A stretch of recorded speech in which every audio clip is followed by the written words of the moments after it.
Today's episode of Overlooked History is about Peter Stewart Ney and his mysterious former life.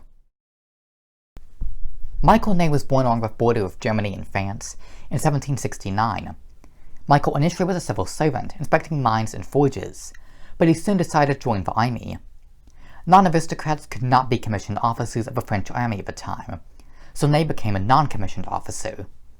Ney quickly rose through the ranks, and after monarchy was abolished in 1792, he was given his commission.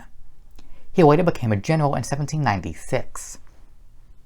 In 1804, Ney became Marshal of the Empire under Napoleon, who had recently declared himself Emperor of France. This is how Ney became known as Marshal Ney, which is what he's usually referred to as. Ney served as Napoleon's right-hand man until 1814. At this point, Paris had been captured by the king, and Napoleon decided to retake it. Ney refused to attack Paris and wanted Napoleon to abdicate for suggesting they attack the heart of France. After Napoleon was exiled, King Louis XVIII made Ney a peer, a title that was only for nobility before the Revolution. In an effort to show the king his loyalty, Marshal Ney led the army to stop Napoleon during his attempt to regain power. Ney marched the king's troops towards Napoleon. Once armies had met face to face, Ney decided to join Napoleon instead of fighting his old friend.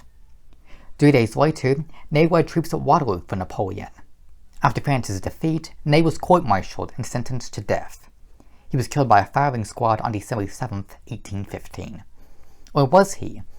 A year later, a man named Peter Stewart Ney arrived in Charleston, South Carolina. Peter was Michael's father's name, and Stewart was his mother's maiden name.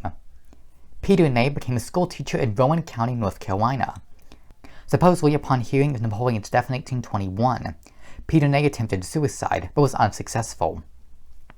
Peter Ney became well known and designed the seal of nearby Davidson College. He died December 15, 1846, and his last words were, "I am Ney of France." So, did Marshal Ney escape the firing squad and become a schoolteacher? The world may never know. Peter Ney's body's been exhumed twice, and both times no evidence was found to support the claim, but his grave still remains a popular spot to visit in North Carolina. Thank you.